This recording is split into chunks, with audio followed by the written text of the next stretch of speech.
How's it going then, guys? Welcome back to the reaction. So look, we played against Bayer Leverkusen and we drew 1-1.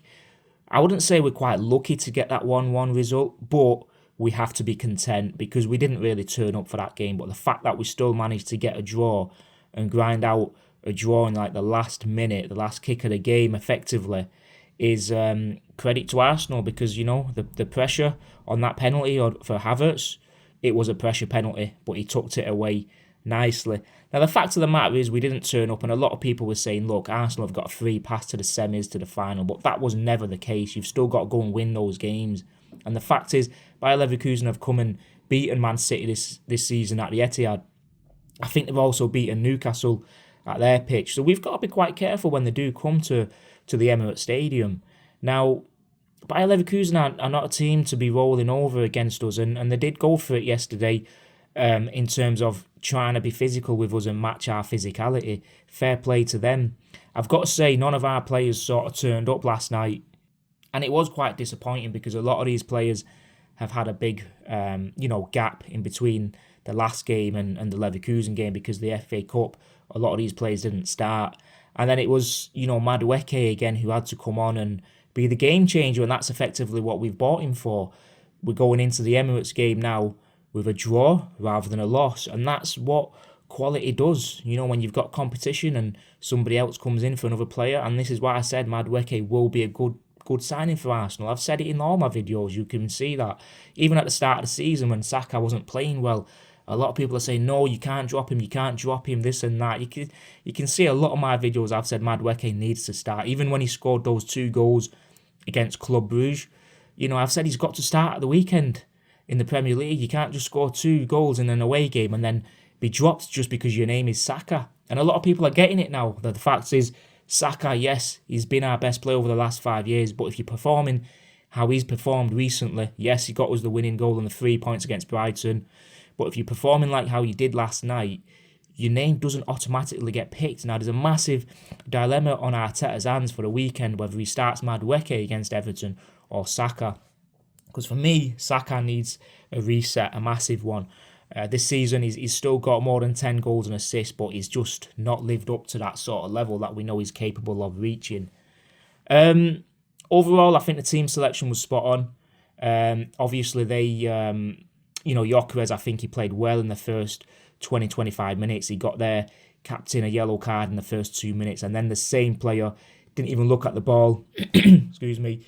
Barges Gyökeres again in about 6th, 7th minute, and the referee just fumbles, doesn't send him off. I think he should have sent him off. I'm not going to moan and complain about it. It's early on, but that shouldn't affect or have an impact on the decision that you make just because it's early on in the game and you don't want to ruin the game.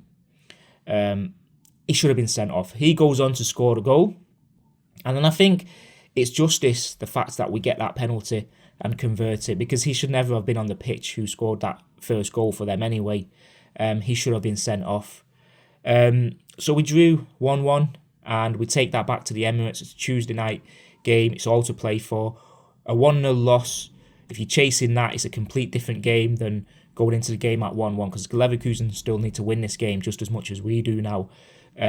We will be on the front foot. I want to see an entertaining... When I say entertaining, I want to see us go for it more at the Emirates because it's our home. Let's go for it. I'm not here to entertain neutral fans and other teams and pundits. You can all fuck off. I don't mean that when I say entertain.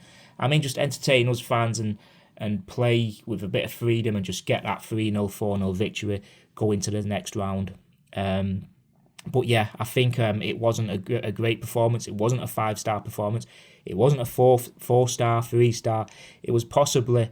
I don't even think you could put a star at the end of that performance. But never in that game did I have any doubt the fact that we're going to concede more than 1 goal. Even when we was losing 1-0 and it came to the 85th minute, I thought, you know what, it's not the end of the world. We're not going to panic.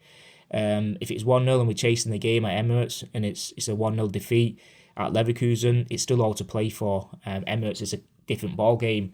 But the fact that we managed to get that 1-1 draw, it's a complete different game plan for Leverkusen on Tuesday night. Another thing is as well, if we can get the job done early on Tuesday, we can then prepare for the final on Sunday. I also want to mention just a little bit that the other teams, like Man City and them, they got a massive thumping So did them lot, Tottenham and Chelsea as well. But the one team that you will hear the media and pundits still try and take down and bring down is Arsenal, when we're the only one who got an actual positive result away from home. Newcastle did at home, they drew 1-1, but away from home, we're the only English team that got a positive result. We're the reason why there was 5 Champions League spots up for grabs this season anyway, and possibly will be the reason why there may be another 5 Champions League spots next season. So these so-called fans want us to lose, but at the same time, they're going to be begging for us to get in that 5th Champions League spot. You just can't write this shit. Gabriel Saliba didn't have much to do, but I think Eze was poor. This is what I've said time and time again, and a lot of people just keep, bashing me for it. And I've said time and time again, Odegaard is so important. These kind of games, we have no rhythm at all. Odegaard can, get us going up the pitch and find those passes in the pockets and, in between the lines. Eze's, he's good. He's got that class about him, but it's just slow paced. Reminds me a bit like Ozil, the way he plays. But Havertz coming on and getting that equaliser. Martinelli hit the crossbar at the start of the game. Other than that, I don't think he really did much. Saka rightly got subbed off. We did miss Trossard in this game, and I was quite, it was strange because Bayer Leverkusen, we thought they're at home, they're going to come out a bit, and there's going to be a lot of space. So it was quite surprising the fact that, they did actually sit back, and it was like almost playing, in the Premier League again, and I didn't have that on the cards at all. That's why I went for Martinelli to start this game as well, but there was just no space whatsoever. I think the referee was a shambles, we'll leave it as that. And we've got nothing to be concerned about, absolutely nothing to be worried about. An away game, a draw in the last 16 is still good. It's good when you're not playing at your best, because you've not lost the game.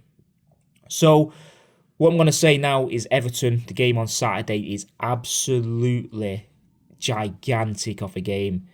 It is absolutely enormous. It's huge. I just cannot emphasise how important that game on Saturday night is. We win that, we go 10 points clear. Obviously, them lot have 2 games in hand, but just trying to catch 10 points, knowing there's only 7-8 games left. And for us, if we win that game against Everton, whatever happens with City and West Ham, we've only got 7 games to tick off in the league. We've just got to absolutely go for this game against Everton and finish them off in the first half. We really do. It's a huge game, absolutely huge, like I said. So that's it really. We've got the draw. It's not the end of the world. We take them back to our pitch and we finish the job off.